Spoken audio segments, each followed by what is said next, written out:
Onze Geschicht schildert die Pilgerreis von ein Port von Plautdietzsche Mennoniten in Nord-, Mittel- en Südamerika.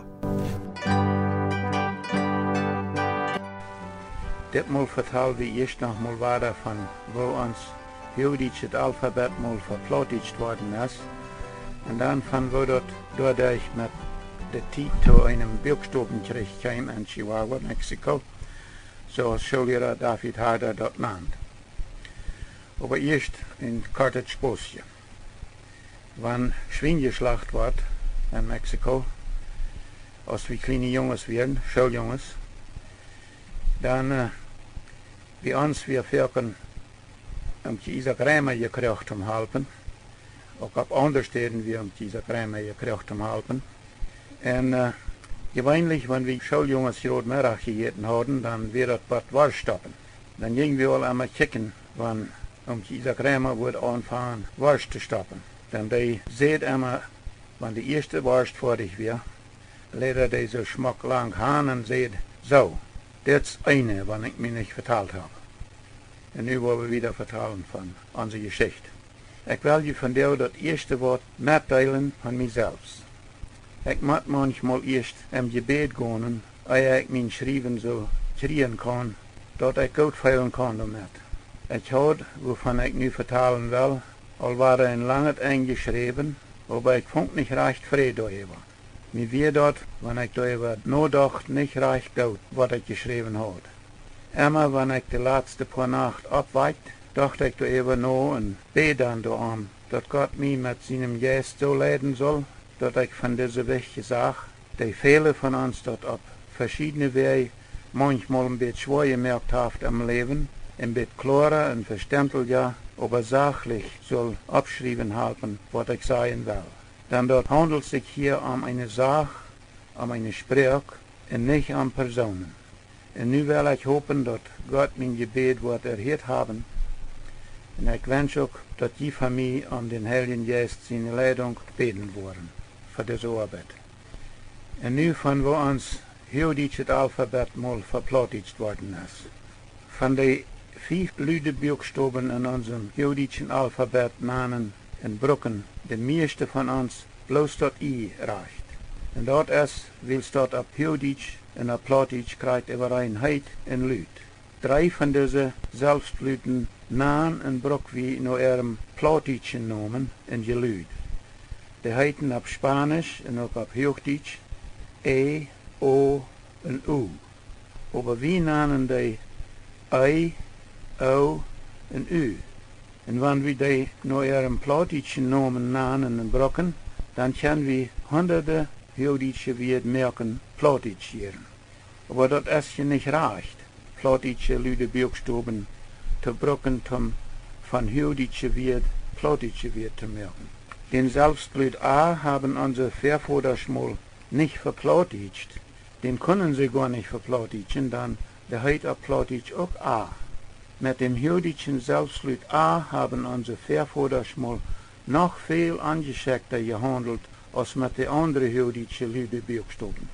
Sie haben denen einfach einen anderen Namen gegeben. Sie nannten dort A einfach ein A. Und woran deuten sie dort?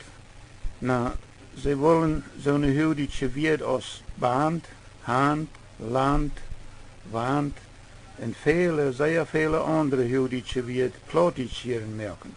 Aber sie wussten, sie dürfen an so eine Huachdietsche Wort nicht ein Ü oder ein U hinter dem A schreiben, um einen A-Gelüd zu merken.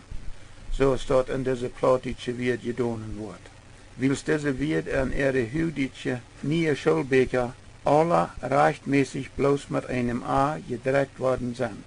Aber wenn sie dem Huachdietschen A den Namen A geben, dann kann die Huachdietsche Band ein Band bleiben, die Huachdietsche Hand kann eine Hand bleiben, das Huachdietsche Land kann Land bleiben, die Huachdietsche Wand kann eine Wand bleiben und so weiter und so weiter. Aber das A ein A nennen und aus einem A Lüd brocken, dort macht das ein bisschen schwierig mit so einer Huachdietsche Wort als zum Beispiel Lachen en Sachen fertig zu worden. Ein Schullehrer vertelt mir mal, dass einer von seinen 7-jährigen Schuljunges, ein bisschen wackerer Jung, hat lachen mal ganz klar und deutlich so gebuchstabiert. L-O-L, C-H-E-N-G, lachen. Und dann hat er dem Jungen gesagt, dort jaft nicht lachen, dort jaft lachen. Aber das Jung hat ganz kurz und klar gesagt, komm check. In meinem Katechismus steht L-O-L, C-H-E-N-G, lachen. Und dann, sagt das Lehrer, sag ich dort an, der Jung ist ganz recht. Wenn er A sagen muss, dann jaft dort lachen. Aber er hat dem Jungen dann wieder gesagt, du wirst ganz recht, dort jaft lachen, wenn du A sagst.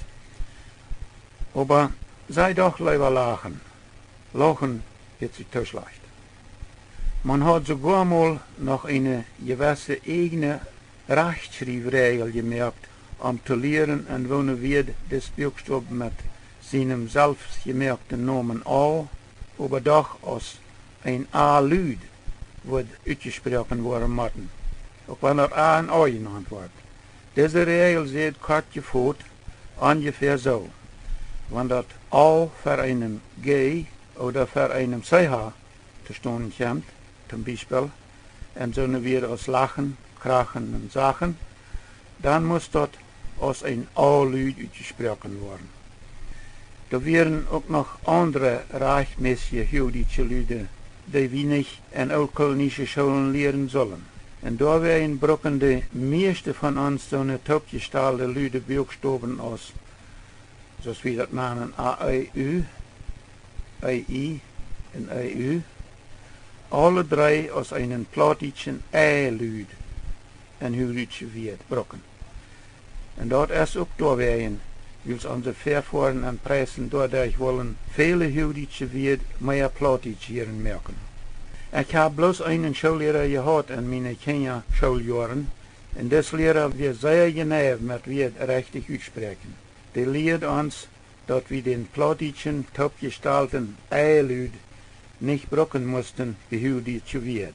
Das plautdietsche topgestalte EI ist ein E-Lüd, aber das jüdische topgestalte EI ist ein I-Lüd.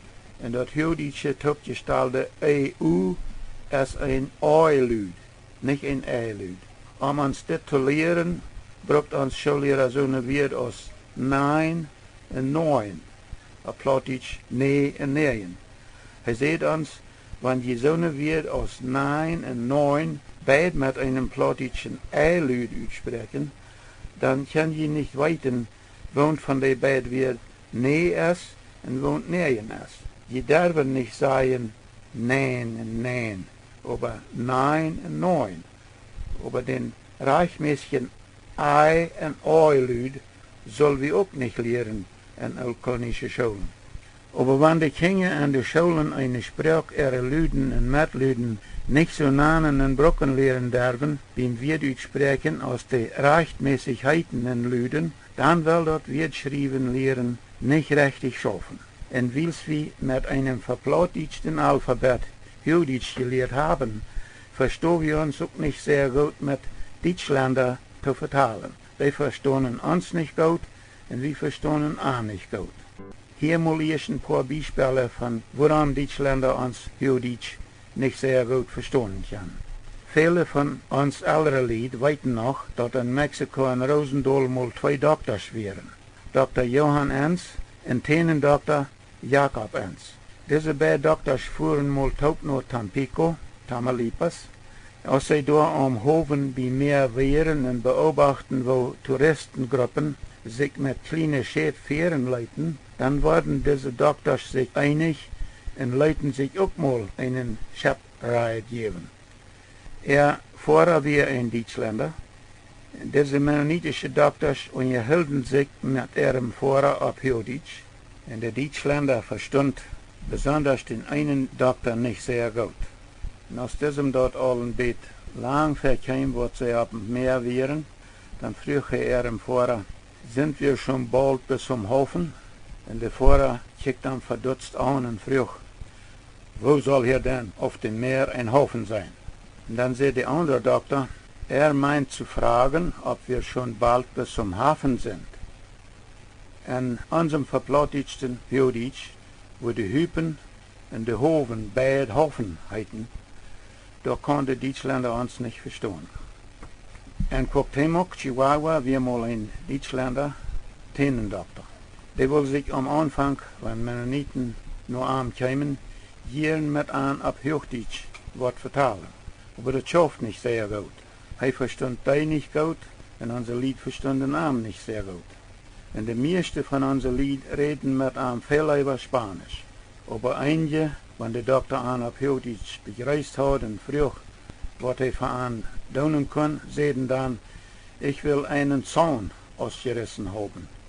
Und das erste Mal wusste der Doktor nicht recht, was er mir nicht sagen wollte. Aber wieder ging ihm dort sehr gut, so eine Lied zu fragen, wo hast du denn einen Zaun in deinem Mund? In unserem verplautdietschten Wortschatz heiten Zahn und Zaun, also Teen und Tün, kriegt überein. Und dann verstehen die Deutschländer uns nicht sehr gut. Wir können noch viel ähnliche Wörter nennen, aber das ist vielleicht genug zum Verstehen, von was wir reden. So als wir all einmal gesagt haben, unsere Vorfahren haben dort in Russland, auf der Oule-Kolonie und auf der Fürstenland-Kolonie allmal weit ausgebetert. Aber als der Johann Wieb und seine Mitdeiner verlangten, war der Trick zu gehen, nur dem Gebrauch vom verplautdietschten Alphabet, als sie mit einem Port von der Gemeinde in Manitoba angekommen wären. Als der Johann Friesen, aber wir für bessere Schulen, und wir eigentlich auch nicht je in dem A lehren.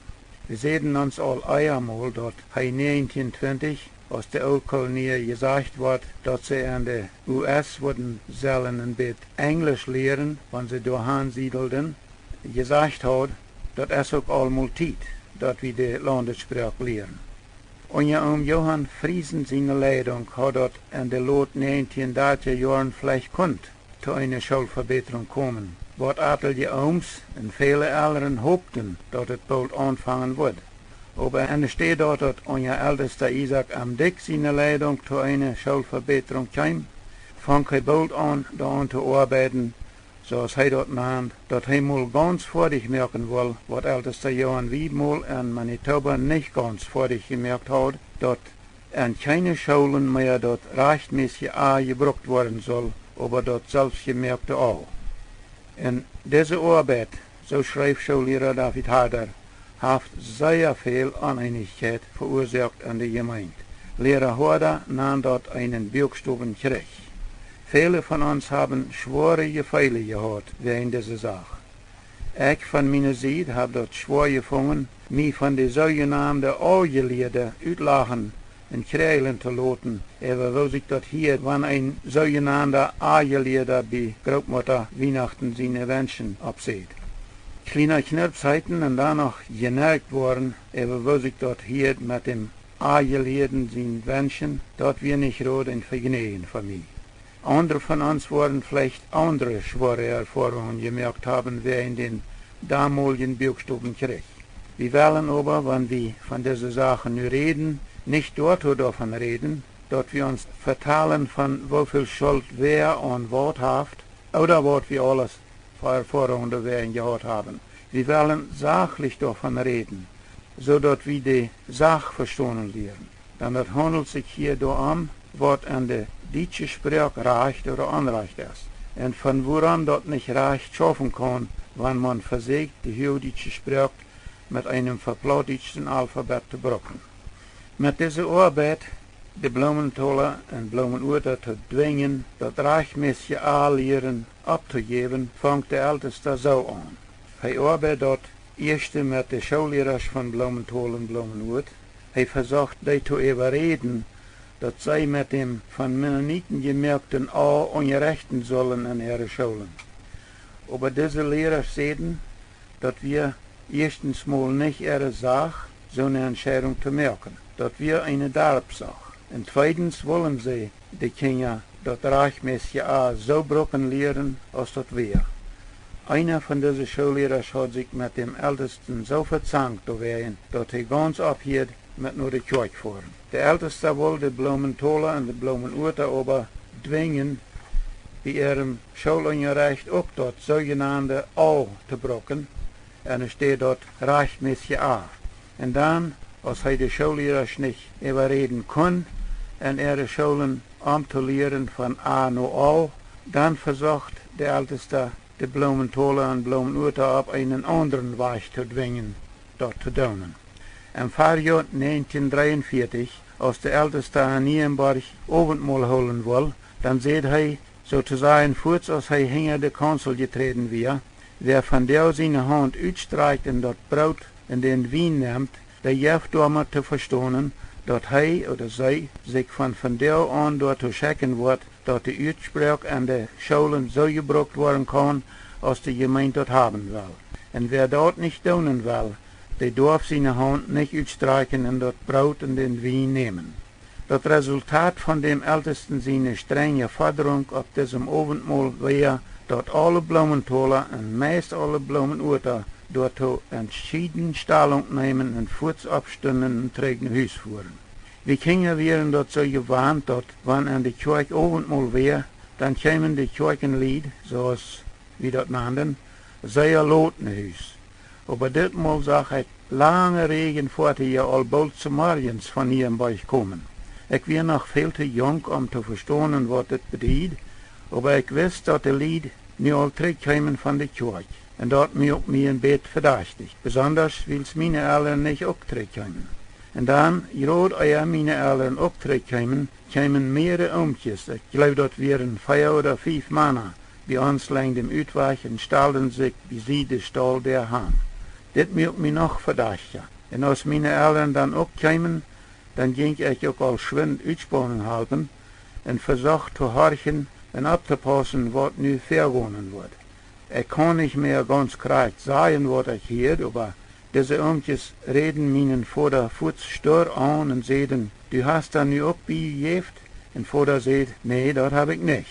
Als diese Oomtjes den Vater früheren, ob er das Abendmahl genommen hat, dann sagt er, na sicher, nehm ich das. Und dann sagt war einer von den Oomtjes, dann hast du beigejeft. Aber der Vater sagt, das hab ich nicht. Der Älteste sagt immer, und er sagt das auch von dir, das ist dem Herrn sein Abendmahl. Und ich bleib zu dem Herrn sein Abendmahl, nicht zu dem Isaac sein. Ich lot mich dort gar nicht vom Ältesten versagen, ob ich zum Herrn sein Abendmahl bleiben kann oder nicht. Und dann sagt der Älteste von diesen Oomtjes, und der war all 76 Jahre alt, dann hat je wieder das auch konnt, so tun. Die Matten hier waren aufbrechen. Nächstes Mal vertalen wir noch wieder, oder noch war der Meier von dem sogenannten Wirkstoffenkrieg in der okolonische Gemeinde in Mexiko. Und danach war der Meier von der Arbeit und der Cárdenas-Regierung in Mexico City. Was nächstes Mal? Ich sehe George Ranko.